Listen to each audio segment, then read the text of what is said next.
Từ ngày 28 đến ngày 30 tháng 7 năm 2022, Hội đồng xúc tiến xuất khẩu tơ lụa Ấn Độ đã tổ chức Hội chợ tơ lụa quốc tế Ấn Độ lần thứ 11 tại thành phố Gurugram, Ấn Độ. Thương vụ Việt Nam tại Ấn Độ đã hỗ trợ đoàn Việt Nam gồm 26 doanh nghiệp thuộc Hiệp hội Làng nghề Việt Nam và các doanh nghiệp thủ công mỹ nghệ tơ lụa tham dự.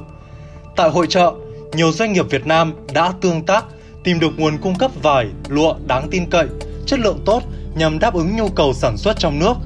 Một số nghệ nhân thuộc Hiệp hội Làng nghề Việt Nam cũng đã quảng bá, giới thiệu sản phẩm tơ sen của Việt Nam đến với bạn bè quốc tế.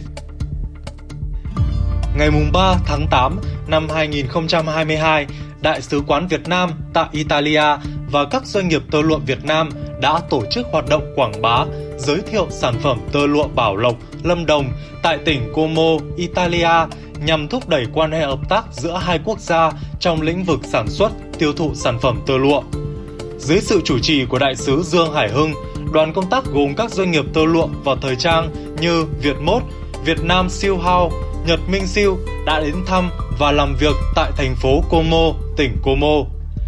Tại buổi làm việc, hai bên đã trao đổi, thống nhất triển khai một số sáng kiến trong thời gian tới để thúc đẩy kết nối hợp tác giữa thành phố Bảo Lộc với tỉnh Como. Triển lãm Sợi kết nối diễn ra từ ngày 19 tháng 8 đến hết ngày 11 tháng 9 năm 2022, được tổ chức tại Trung tâm Nghệ thuật Đương đại Vincom VCCA Hà Nội, đã giới thiệu các tác phẩm của nhiều họa sĩ trẻ và nghệ nhân làng lụa Phùng Xá, huyện Mỹ Đức, Hà Nội. Triển lãm trưng bày các tác phẩm làm từ chất liệu lụa truyền thống, kết hợp sơn mài và các chất liệu có tính ứng dụng đa dạng khác. Đặc biệt, một số hiện vật trưng bày tại triển lãm được mượn từ nghệ nhân ưu tú Phan Thị Thuận tại làng lụa Phùng Xá. Bà Thuận là người đầu tiên dệt thành công lụa tơ sen ở Việt Nam. Trong chương trình còn diễn ra một số hoạt động giao lưu với các nghệ nhân, họa sĩ, giám tuyển, giúp người xem hiểu hơn về chất liệu lụa xưa và nay, về cảm hứng thực hành nghệ thuật cũng như nét đẹp văn hóa làng nghề. Vào tối ngày 16 tháng 9, nhà thiết kế Trần Hùng đã trình làng bộ sưu tập Xuân Hè 2023 thuộc khuôn khổ London Fashion Week tại khách sạn Hilton, London. Đây là lần thứ 9 nhà thiết kế Việt Nam và người mẫu Hương Ly góp mặt tại tuần lễ thời trang lớn của thế giới. Bộ sưu tập lần này là một sự kết hợp đặc biệt giữa Anh và TikTok để cho ra 39 mẫu trang phục thể hiện rõ dấu ấn cá nhân của mình. Điểm nổi bật của bộ sưu tập còn nằm ở chất liệu thiết kế với chất liệu chính là vải lụa Mikado. Ngoài ra, nhà thiết kế Trần Hùng còn khéo léo trong việc sử dụng các chất liệu truyền thống là những chất liệu thân thiện với môi trường và có thể tái sử dụng.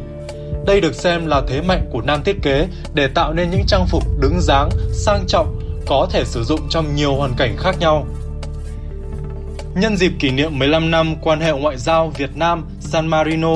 Đại sứ quán Việt Nam tại Ý, Malta và San Marino cùng Bộ Ngoại giao San Marino tổ chức sự kiện tơ lụa tại nhà hát lớn Teatro Titano ngày 19 tháng 10 năm 2022. Đây là sự kiện kết nối tơ lụa Việt Nam đến với một đất nước có ngành công nghiệp dệt may nằm trong lòng một trong những kinh đô thời trang thế giới là Ý, và cũng là chiến lược xây dựng văn hóa có ý nghĩa mở rộng thương mại tại châu Âu. Nhà thiết kế Minh Hạnh thiết kế một bộ sưu tập riêng đậm dấu ấn của đất nước San Marino trên nền lụa của Việt Nam Siêu House do nghệ nhân Huỳnh Tấn Phước dệt. Bộ sưu tập là sự kết tinh của những biểu tượng đẹp nhằm giới thiệu đất nước San Marino, quốc gia được mệnh danh là đất nước đại bình yên. Bên cạnh đó, nhà thiết kế còn khéo léo trong việc truyền tải những thông điệp tốt đẹp tới công chúng San Marino về tơ lụa và văn hóa đậm đà bản sắc dân tộc của Việt Nam.